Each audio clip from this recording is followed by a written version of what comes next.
Barbara is going to finish off this week by telling you the sixth part of our story about Joseph.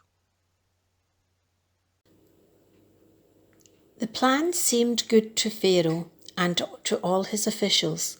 So Pharaoh asked them, "Can we find anyone like this man, one in whom is the Spirit of God?"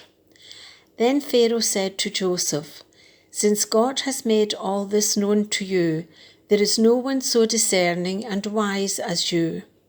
You shall be in charge of my palace, and all my people are to submit to your orders. Only with respect to the throne will I be greater than you." So Pharaoh said to Joseph, "I hereby put you in charge of the whole land of Egypt."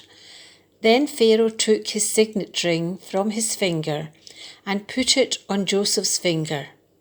He dressed him in robes of fine linen and put a gold chain around his neck.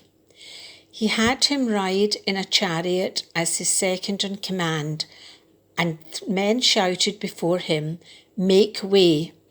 Thus he put him in charge of the whole of Egypt.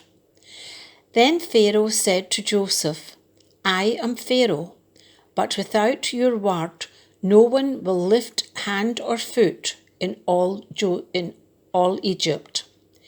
Pharaoh gave Joseph the name Zaphenath-Paneah and gave him Asenath, daughter of Potipherah, priest of On, to be his wife. And Joseph went throughout the land of Egypt. Joseph was 30 years old when he entered the service of Pharaoh, king of Egypt.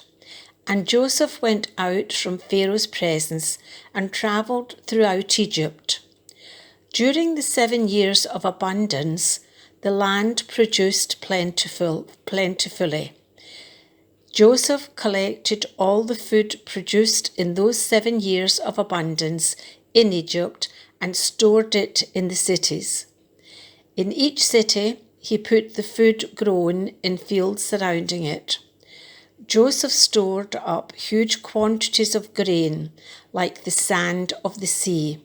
It was so much that he stopped keeping records because it was beyond measure. Before the years of famine came, 2 sons were born to Joseph by Asenath, daughter of Potipherah, priest of On.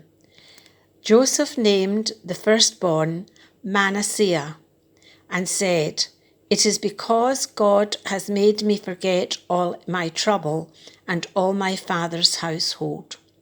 The second son he named Ephraim and said, "It is because God has made me fruitful in the land of my suffering." The 7 years of abundance in Egypt came to an end, and the 7 years of famine began, just as Joseph had said. There was famine in all the other lands, but in the whole land of Egypt there was food. When all Egypt began to feel the famine, and people cried to Pharaoh for food, then Pharaoh told all the Egyptians, "Go to Joseph and do what he tells you."